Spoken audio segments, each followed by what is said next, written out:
제가 설교를 준비할 때마다 거치는 과정이 있습니다. 첫 번째, 이제 본문이 정해지게 되죠. 그리고 본문 속에 주제를 정하게 됩니다. 그 다음에 반드시 거치는 과정이 있는데 이 설교를 들을 한 대상을 정합니다.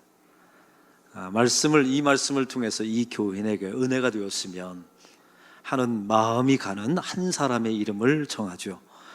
그 사람은 이렇게 정합니다. 일주일 동안 여러 가지 상담과 교인들의 동향을 보고받으면서 이런 문제와 이런 어려움이 있는 교인들이 하나님 있습니다. 오늘 이 주일의 설교를 통하여 이 영혼을 주께서 만나 주시옵소서. 이런 마음을 가지고 설교를 준비하고 선포합니다. 이러면 두 가지 좋은 증세가 있습니다. 제가 은혜를 먼저 많이 받고요. 두 번째, 참 놀라운 사실은 제가 그 사람에게 이 설교는 당신을 위해서 준비한 설교입니다 라고 말하지 않아도 그 사람이 이 본문의 말씀을 가지고 은혜 받았다는 사실입니다. 제가 이런 방식으로 설교하게 된 계기가 있습니다. 그것은 바로 예수님께서 이런 방식으로 말씀을 전하시고 목회하셨기 때문에 그렇습니다. 오늘 그 말씀이 요한복음 10장 3절에 이렇게 나와 있습니다. 우리 다 같이 요한복음 10장 3절을 다 같이 읽겠습니다. 문지기는 그를 위하여 문을 열고 양의 음성을 듣나니 그가 자기 양의 이름을 각각 불러 인도하여 내느니라. 아멘. 우리 예수님께서 만세전부터 저와 여러분을 구원하기로 예정하셨답니다. 마구잡이로 구원하는 게 아닙니다. 만세전부터 하나님의 섭리와 계획 가운데 구원할 하나님의 백성들을 정하셨어요. 이걸 우리를 예정론이라고 말하죠. 이 예정론의 의미는 모든 것이 정하였으니 나는 가만히 있어도 구원받는다, 이런 의미가 아닙니다. 이건 운명론에 불과하죠. 성경이 말하는 예정론의 의미는 이렇습니다. 하나님께서 한번 부르신 당신의 백성들은 반드시 인도하여 내어 반드시 구원해 주신다는 하나님의 약속이 들어있습니다. 할렐루야. 이게 바로 예정론의 의미예요. 만세전부터 하나님께서 우리를 예정하셨죠. 그리고 우리의 이름을 지어주셨습니다. 이름을 지어주셨다. 에이도라는 이름의 뜻은 내가 너를 안다, 내가 너를 사랑한다, 너를 내 마음에 두었다라는 의미이죠. 그리고 하나님의 백성들을 이 땅 양의 우리라고 하는 거대한 우리 속에 잠시 저와 여러분을 맡겨 놓으셨습니다. 저와 여러분은 양의 목자의 소유였지만 그 내 목사의 소리를 듣지 못하고 우리는 양의 소유가 되지 못한 상태에 있었어요. 근데 어느 날 우리의 목자 되신 예수님께서 찾아오셔서 우리의 이름을 불러주십니다. 아주 정확하게 안락 교인들아 라고 부르지 않으셨습니다. 성도들아 라고 부르지 않으셨단 말이에요. 저와 여러분의 이름을 각자 개별적으로 아주 정확한 이름을 불러내셨습니다. 이게 구원의 하나님의 여정입니다. 양은 한 가지 특징이 있다고 말씀드렸죠. 청각이 아주 좋아요. 그런데 저와 여러분이 양 되었을 때, 하나님의 양이 되었을 때 목자의 소리를 처음부터 들었습니까? 그런 사람은 아무도 없습니다. 저와 여러분이 예수 믿기 전에 얼마나 많은 예수 믿는 사람들이 우리 주변에 스쳐갔습니까? 많은 복음의 소리를 들었습니다. 많은 설교를 들었지요. 그러나 내가 그 목자의 소리가 안 들리는 걸 어떻게 합니까? 근데 어느 날부터 그 목자의 소리가 들립니다. 그리고 그 목자의 소리가 나의 예수님이라는 사실이 믿어지게 되죠. 그리고 그 예수님을 점점 사랑하게 됩니다. 이 모든 과정을 통해서 이것이 바로 구원의 여정이라고 말씀을 나누었습니다. 이런 모든 여정을 나의 노력과 나의 의지로 되었다면 이것은 기독교가 아닙니다. 하나님께서, 우리의 목자 되신 하나님께서, 예수 그리스도께서 이 일을 해내신 줄로 믿습니다. 그래서 오늘 말씀에 보면 예수님께서 자기 자신을 이렇게 선포하십니다. 우리 14절을 다 같이 읽겠습니다. 나는 선한 목자라. 나는 내 양을 알고 양도 나를 아는 것이. 우리 예수님께서 나는 선한 목자다. 한번 따라해 봅시다. 나는 선한 목자다. 이렇게 자기 자신을 선포하십니다. 여러분, 이 말씀을 통해서 우리를 알고 계시고 관심 있고 사랑하신다는 의미이죠.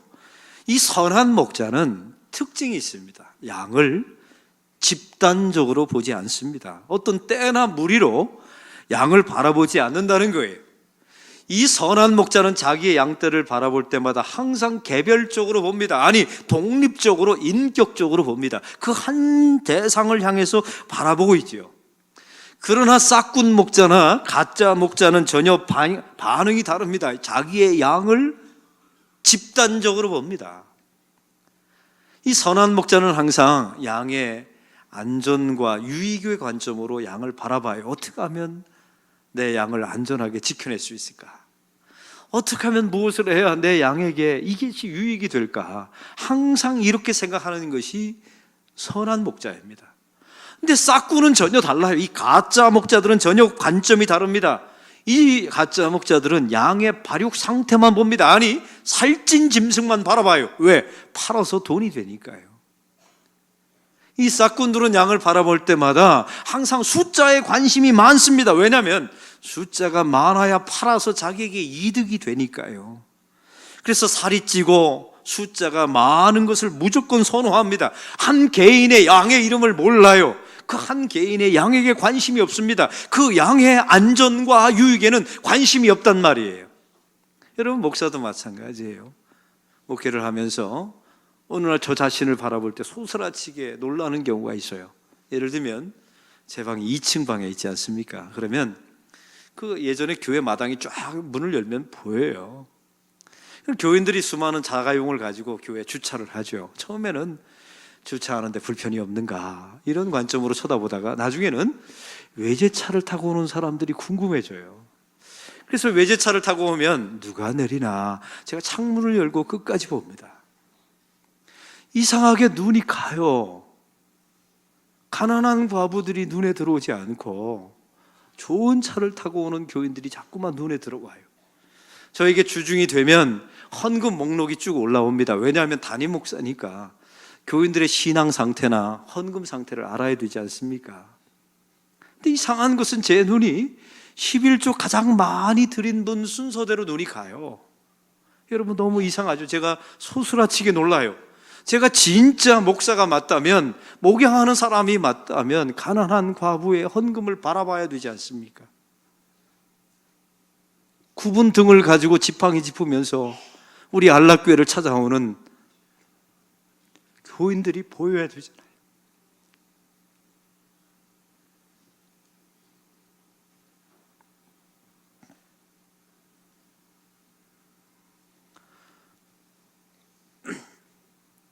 목사가 정신을 차리지 않으면 이런 것들이 보이질 않더라고요.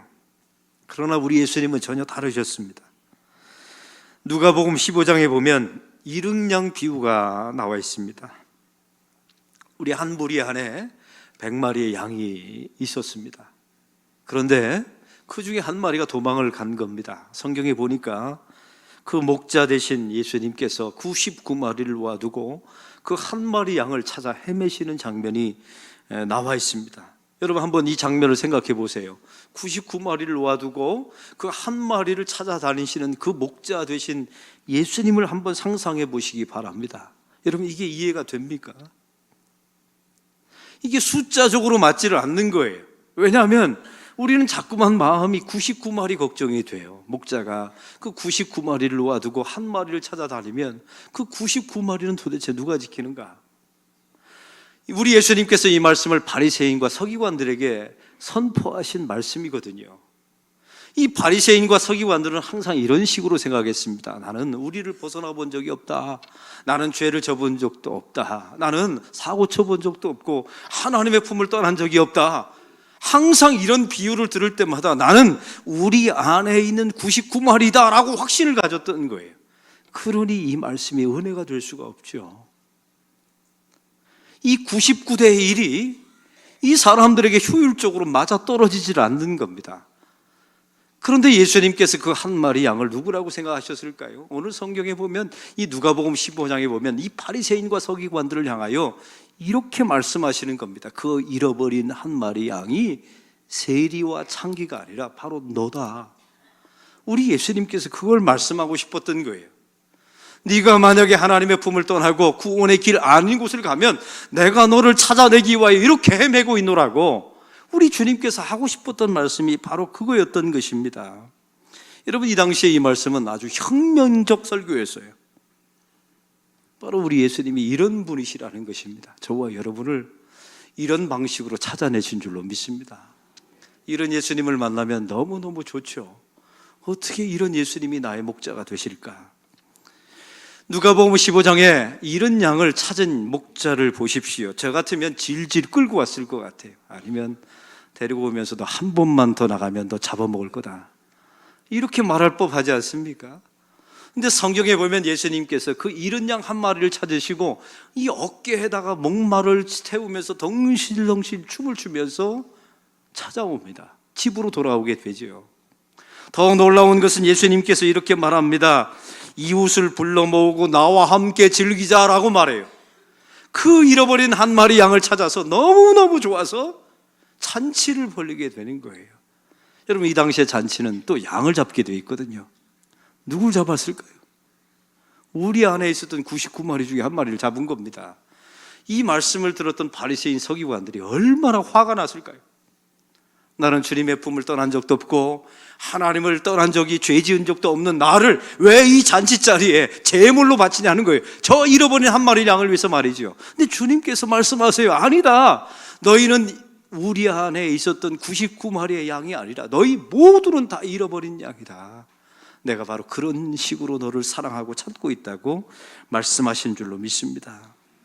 이 본문을 읽었을 때마다 성 어거스틴은 이렇게 말했다고 합니다. 하나님은 이 세상에 나 하나밖에 없는 것처럼 나를 사랑하신다.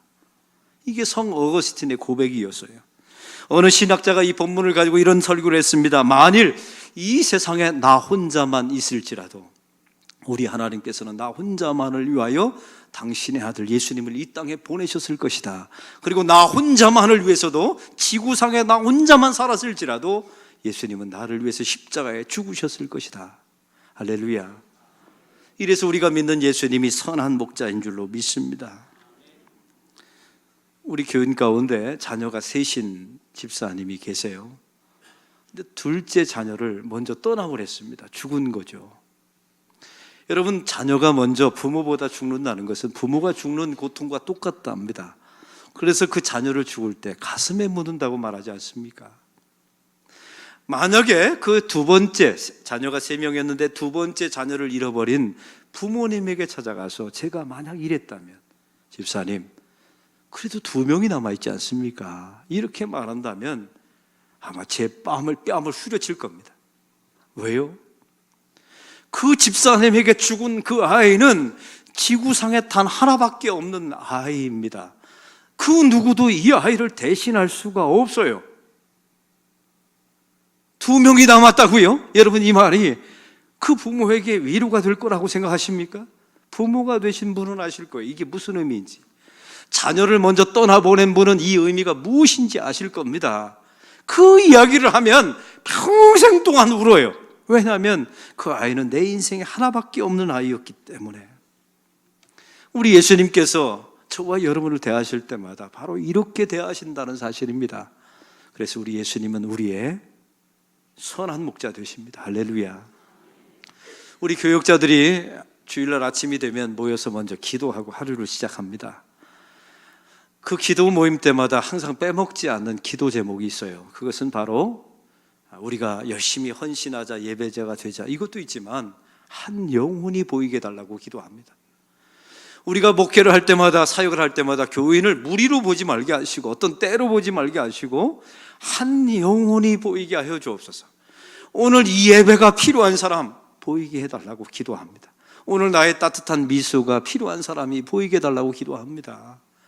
오늘 내가 하는 이 중보 기도가 필요한 사람이 내 눈에 보이게 해달라고 기도하고 사역을 해요. 그러면 하나님께서 반드시 보여주십니다. 여러분, 이것이 우리가 어떻게 이 일을 감당할 수 있었겠습니까? 예수님께서 이런 식으로 선한 목자가 되셔서 사역하시기 때문에 그래요. 얼마 전에 스카이캐슬이라고 하는 드라마가 끝났습니다. 종영했죠. 얼마나 이 시대에 많은 사회적 시사점을 반영했는지 모릅니다. 부모들의 사교육열을 비꼬았던 그런 내용이었습니다. 이 드라마의 인기 비결이 여러분은 무엇이라고 생각하십니까? 그 연기자들의 대단한 연기력이요? 그 드라마가 말해주는 시사점이 귀해서 그렇다고 생각하십니까? 저는 그렇게 생각하지 않습니다. 이 스카이캐슬을 만들었던 작가가 있습니다. 이게 유현미 작가인데, 이분이 자기 대담 프로에다가 이런 자기의 철학을, 이 스카이캐슬을 대본을 쓸 때 자기가 이런 마음으로 대본을 썼다는 겁니다. 잘 들어보십시오. 나는 이 드라마를 통하여 한 가정만이라도 지킬 수 있었으면 좋겠다라는 마음으로 이 대본을 썼답니다. 다시 표현합니다. 나는 이 드라마를 통해, 내가 쓰는 이 드라마를 통하여 한 가정만이라도 지켜낼 수 있으면 좋겠다라는 마음으로 썼다는 겁니다. 그 작가의 진정성이 이 사회의 모든 가정에게 전달된 거예요. 여러분, 이게 드라마만 일이겠습니까? 하나님의 백성들의 하나님의 사역과 설교와 모든 목회를 할 때마다 한 사람만이라도 지켜낼 수 있다면, 하나님 한 사람만이라도 전도할 수 있다면, 하나님 저 한 사람만이라도 내가 위로할 수 있다면, 이런 마음을 가진다면 우리 안락교회가 주 안에서 아주 건강한 교회, 아주 복된 교회가 될 줄로 믿습니다. 여러분, 그래서 오늘 성경에 3절의 말씀 아까 읽었죠. 제가 다시 한번 읽겠습니다. 그가 자기 양의 이름을 각각 불러 인도하여 내느니라. 한번 따라 봅시다. 인도하여 내느니라. 이 인도하다라는 단어에 주목해 보셔야 합니다. 이게 헬라어 엑사고라는 뜻인데요. 엑사고라는 단어인데 이것은 두 가지 의미를 가지고 있습니다. 우리 주님께서 선한 목자가 되셔서 우리를 인도하여 내신다. 이 첫 번째 의미는 우리 주님께서 선봉에 서셔서 우리를 인도해 가신다라는 의미를 가지고 있어요. 여러분, 선한 목자와 싹군의 목자의 차이점이 뭔 줄 아십니까? 선한 목자는 교회 안에, 가정 안에, 자기 삶 속에 어려운 문제가 있으면 항상 선봉에 서요. 내가 앞에 설 테니까 나를 따라오라고, 내가 본을 보일 테니까 그대로 답습하라고, 이렇게 엑사고 합니다. 인도하여 내죠. 우리 예수님이 엑사고 하셨던 분이었던 거예요. 근데 싹군은 다릅니다. 싹군은 항상 뒤에 따라와요. 여러분, 늑대를 보십시오. 앞에서 갑니까? 뒤에서 쫓아옵니까? 뒤에서 쫓아오죠. 그래서 이 가짜인 거예요. 여러분, 교회 안에도 직분과 사역자들이 많이 있어요. 그런데 진짜 가짜가 있어요. 그 가짜는 항상 뒤에서 쫓아옵니다. 근데 진짜 대신 목자의 속성을 가지고 있는 사람은 기도의 자리에 있을 때 항상 선봉에 서죠. 교회가 어려운 일이 있을 때 선봉에 서서 기도하고 물질로 섬기고 자기의 모든 것을 하나님 앞에 드리면서 이 일을 끌어갑니다. 우리 예수님께서, 우리의 진짜 목자 되신 예수님께서 바로 이렇게 하셨던 거예요. 이게 엑사고입니다. 두 번째 의미가 있습니다. 양에게 찾아오는 선봉에 서서 인도하게 되죠. 그런데 그 자기 양에게, 자기 뒤에 있는 양에게 많은 고통과 위협이 찾아오게 되면 엑사고라고 하는 의미는요, 그 모든 고통과 어려움을 온 몸으로 목자가 받아낸다는 뜻을 가지고 있어요. 여러분, 그것이 십자가가 아니겠습니까? 저와 여러분이 죄악 가운데 태어났고 죄악을 저지르며 살아가고 있습니다. 저와 여러분이 심판을 받게 되어 있죠. 우리의 모든 진노와 심판과 하나님의 육이 당해야 되는 존재였어요. 근데 이 모든 심판과 진노를 우리 주님께서 우리 앞에 막아서시고 십자가에서 막아서시고 이 모든 것을 우리 예수님께서 다 온몸으로 감당하신 줄로 믿습니다. 여러분, 그래서 우리 예수님은 선한 목자가 되시는 거예요. 히브리서 4장 15절은 이 사건을 통해서 이렇게 말합니다. 우리 대제사장이신 예수님께서 우리의 연약함을 체휼하시나니라고 나와 있습니다. 여러분, 이 체휼한다는 말의 뜻이 무엇인 줄 아십니까?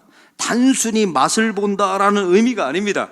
그 예수님께서 나의 연약함을 다 가져가신다. 내가 가지고 있는 죽음의 동포와 두려움과 내 사망의 모든 죄짐을 우리 예수님이 십자가에서 내 앞에서 먼저 막으시고 엑사고 선봉에 서서 주님께서 인도하시죠. 그리고 나의 쏟아질 모든 심판이 그분이 온몸으로 받아내시죠. 그리고 그분께서 나의 질고와 연약함과 나의 죄짐과 나의 모든 사망을 그분께서 다 가져가신다는 뜻입니다. 할렐루야. 그래서 우리 예수님은 우리의 선한 목자 되십니다. 여러분, 한번 생각해 보세요. 양을 위하여 목숨을 버리는 목자. 여기 100마리 양이 있어요. 근데 어느 날 한 마리 양이 도망갔어요. 근데 주인이 그 한 마리 양을 찾아다니다가 이리떼를 만나서 찢겨 죽었다고 합시다. 여러분 묻습니다. 그 목자를 선한 목자라고 말씀하실 겁니까? 바보 같은 목자라고 말하실 것입니까? 세상의 많은 사람과 바리새인과 서기관들은 이런 예수님을 바라보면서 바보 같은 목자라고 말했다. 그런데 다시 한번 뒤집어서 생각해 보세요. 그 자기 자신, 자기는 우리를 밖으로 도망갔습니다. 죄악 가운데 타락했습니다. 세상 밖으로 나갔어요. 근데 나를 찾기 위해서 목자 되신 예수님께서 나를 찾아오시다가 십자가에서 찢겨 죽으셨잖아요.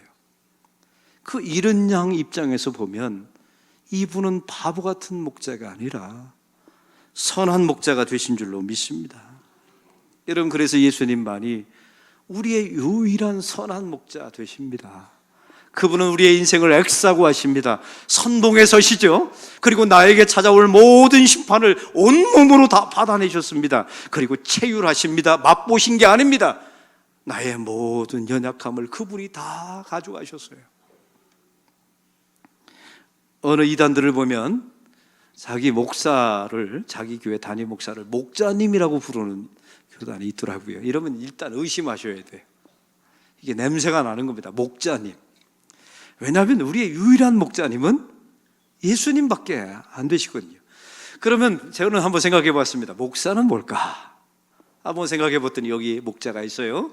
예수님 되신 목자가 있고, 여기 양이 있다면 목사는 그냥 양몰이 하는 사냥개 정도가 아닐까, 이런 생각을 갖게 됩니다. 그래서 제가 소망교회 있을 때 목회자들하고 성경 공부할 때 우리는 사냥개 같습니다. 제가 말씀을 큐티를 나눴더니 한 목사님이 저한테 그러는 거예요. 우리가 무슨 사냥개입니까? 그래서 왜 그렇게 생각하십니까? 했더니 자기가 예전에 개를 키웠답니다. 옛날에 여러분, 우리가 가난했을 때는 결국 배고프고 영양분이 필요하면 키웠던 개를 잡아 드셨지 않습니까? 이 목사님도 어렸을 때 자기가 키우던 누렁이, 아주 누렁이를 키우다가 이 개를 잡게 된 거예요. 개를 쭉 끌고 가다가 감나무 밑에 가면 갑자기 줄을 감나무 위로 훅 올립니다. 그리고 잡아 당기는 거예요. 그리고 나서 개를 패는 겁니다. 거기서 개 패듯이 하는 게 거기서 나온 거예요. 이게 패면 이게 이제 독이, 개가 독이 오르는 거예요. 왜냐하면 이 인간이 내가 주인을 섬겨놓는데 이게 나를 패서 잡수신다 해서 독이 오릅니다. 그러면 그게 살이 연해진다는 거예요. 그래서 패서 이 개를 잡거든요. 근데 문제가 생겼습니다. 이 목사님이 개를 패는데, 개 패듯이 패는데 줄이 끊어져 버렸어. 이 개가 떨어지자마자 깨갱 하더니 산으로 도망가더라 합니다. 이 목사님이 생각하기에 드디어 1년치 먹을 양식 끝났다. 이제 고기 먹을 일이 없는가 보다 하고 실망했답니다. 근데 이게 웬일입니까? 저녁이 되니까 그 개가 자기 집으로 다시 찾아왔더라 합니다. 더 놀라운 사실은 그 개가 자기 자신을 개 패듯이 팼던 자기를 바라보면서 꼬리를 흔들더래요. 꼬리를.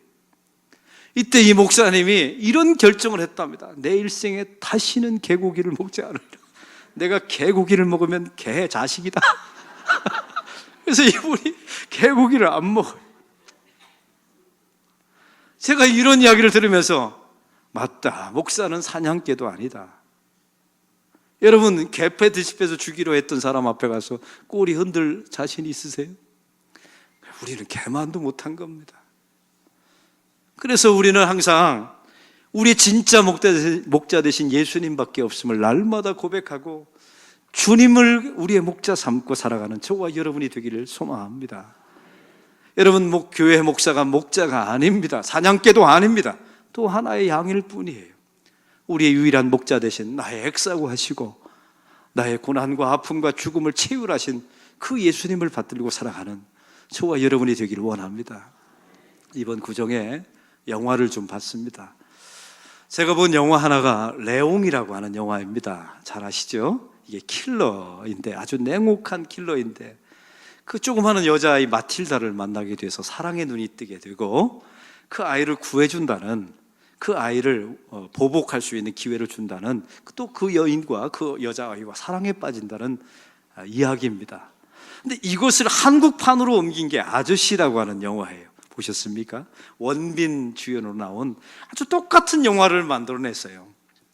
아주 스펙타클하고 킬러의 잔혹함은 나타나죠. 근데 이 레옹과 아저씨는 영화의 차이점이 하나 있어요. 사실 제가 2부 설교할 때마다 약간 두려운 게 하나 있어요. 왜냐하면 이 자리에 영화 평론가가 앉아 계시거든요. 저의 관점으로 항상 봅니다. 그 레옹과 아저씨의 하나의 차이점이 있어요. 레옹의 주인공, 레옹은 항상 어디를 다닐 때마다 화분을 한 가지 들고 다녀요. 그 화분의 이름은, 꽃 이름을 제가 알아봤습니다. 이글레오마라고 하는 아주 예쁜 화초를 하나 들고 다닙니다. 근데 참 놀라운 사실은요, 그 잔혹한 킬러의 세상의 일들을, 폭력성을 그려놨는데 영화가 풍성해졌어요. 그 화분 하나를 끝까지 들고 다니는데 그 잔혹한 냉혹한 현실 속에서도, 킬러의 세상 속에서도 그 여자아이를 사랑해서 지켜주어서 아름다운 게 아니라 제 눈에 보니까 이게 아저씨와 레옹의 차이점이 화분 하나, 반려식물을 끝까지 들고 다닙니다. 그게 그 영화를 풍성하게 만들고 그 레옹이라는 영화를 근사하게 만들어준다는 사실을 제가 보았어요. 저는 이 영화를 보면서 우리 인생도 마찬가지 아닙니까? 양육강식의 냉정한 세상 속에 살아갑니다. 다 메마르게 살아가죠. 그 가운데 우리 인생 속에 우리가 들어야 되는 화분 한 가지는 무엇일까? 저는 이 말씀인 줄로 믿습니다. 예수님이 나의 선한 목자 되십니다. 이 화분 하나가, 이 말씀 하나가 저와 여러분의 인생을 풍성하게, 아주 근사하게 만들어줄 줄로 믿습니다. 이번 또 구정에 또 프로그램을 하나 보니까 대박집들이 나오는데 한 가지만 바꿨는데 자기가 대박 났다는 시리즈를 쭉 방송하더라고요. 여러분 놀랍지 않습니까? 다 바꾸어서 대박 나는 게 아니라 한 가지만 바꿨는데 대박 나더래요. 그 한 가지를 쭉 소개하는 걸 보았습니다. 여러분, 우리의 성도들의 인생도 이번 특세의 주제가 도약이지 않습니까? 모든 걸 다 바꿔야만 도약되는 게 아니에요. 한 가지만 바꾸면 내 인생에 대박이 나는 게 무엇일까요? 그 한 가지만 붙들면 내 인생을 풍성하게 만들고 승리하게 하는 메시지가 무엇일까요? 저는 오늘 이 말씀이라고 믿습니다. 예수님은 나의 선한 목자 되십니다. 사랑하는 성도 여러분, 저와 여러분의 인생을 살아갈 때마다 이 메마른 세상 속에 살아갈 수 있습니다. 수많은 문제와 어려움과 고통이 있을 수 있습니다. 그때마다 나의 선한 목자 되신 예수님께서 애쓰고 나를 선봉해서 인도하셨다는 사실을 잊지 마시기 바랍니다. 우리에게 찾아올 모든 심판을 당신의 온몸으로 받아내셨다는 사실을 기억하십시오. 체휼하셨습니다. 그분이 나의 인생의 고통을 맛보게 하신 게 아닙니다. 나의 모든 연약함, 나의 죽음, 나의 사망, 나의 공포, 나의 모든 두려움까지도 예수를 믿을 때 그분께서 가져가실 줄로 믿습니다. 이것이 바로 예수님께서 나의 선한 목자 되십니다라는 복음의 말씀인 줄로 믿습니다. 이 말씀 붙들고 승리하는, 잘 버티고 견디고 승리하고, 그것이 여러분의 인생의 화분이 되기를, 그것이 여러분의 인생에 딱 한 가지만 바꾸어도 그 말씀이 되기를 주의 이름으로 축원합니다. 하나님 아버지, 오늘 말씀을 통하여 우리 예수님께서 우리의 선한 목자 되어주심을 너무나 감사합니다. 우리에게 수많은 말씀이 있지만 그 예수님께서 내 인생의 선봉에 서 주셔서 우리를 인도해 주심을 감사합니다. 나의 모든 질고와 나의 사망과 나의 죄짐을 그분이 온몸으로 애쓰고 받아주심을 감사합니다. 나에게 찾아올 모든 죽음과 사망을 우리 주님께서 체휼 다 가져가 주심을 감사합니다. 이 은혜를 깊이 묵상하고 오늘 나에게 주어진 이 삶 속에서 그 말씀의 화분 하나 들고 당당하게 살아가는 풍성한 하나님의 백성들의 삶이 되게 하여 주시옵소서. 한 가지만 바꾸어도 대박났다는 세상 이야기를 듣습니다. 하나님, 내 인생 속에 이 말씀 하나만 붙들어도 내 인생에 대박이 나는 놀라운 축복이 있게 하여 주옵소서. 예수 그리스도의 이름으로 기도하옵나이다. 아멘. 우리 다 같이 일어나셔서